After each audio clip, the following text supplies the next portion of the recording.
In Blessing, Texas, a town that takes its name and its faith with equal seriousness, the fine folks at Lone Star Academy decided to give their students a lesson in biblical history they'd never forget.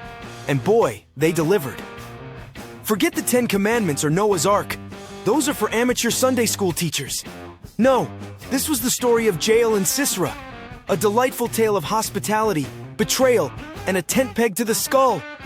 Because when you're a school in Blessing, Texas, what better way to showcase your faith than by recreating one of the Bible's lesser-known, yet significantly bloodier episodes?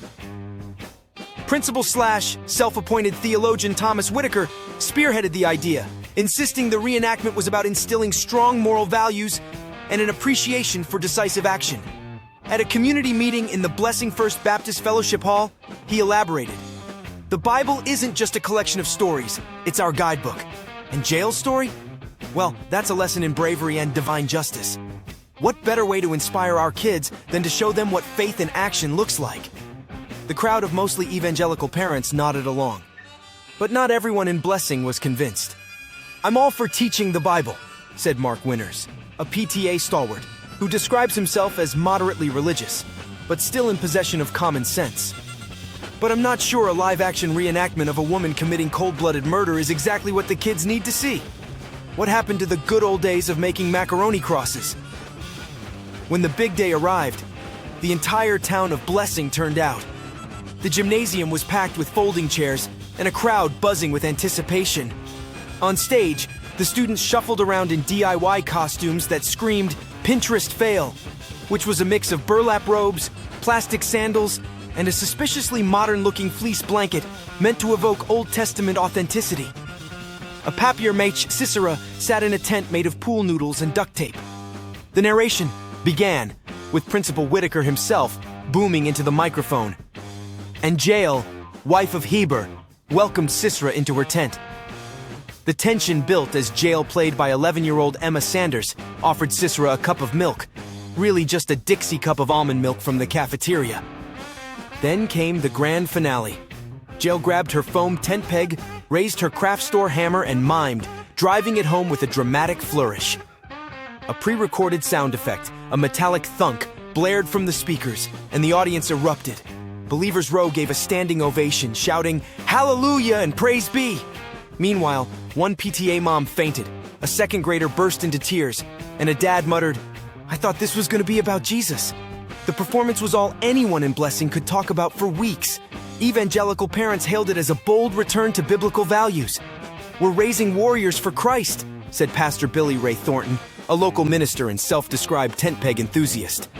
His congregation even announced plans to build a Jael memorial picnic area in the churchyard, complete with an oversized tent peg sculpture. Not everyone in Blessing shared the enthusiasm.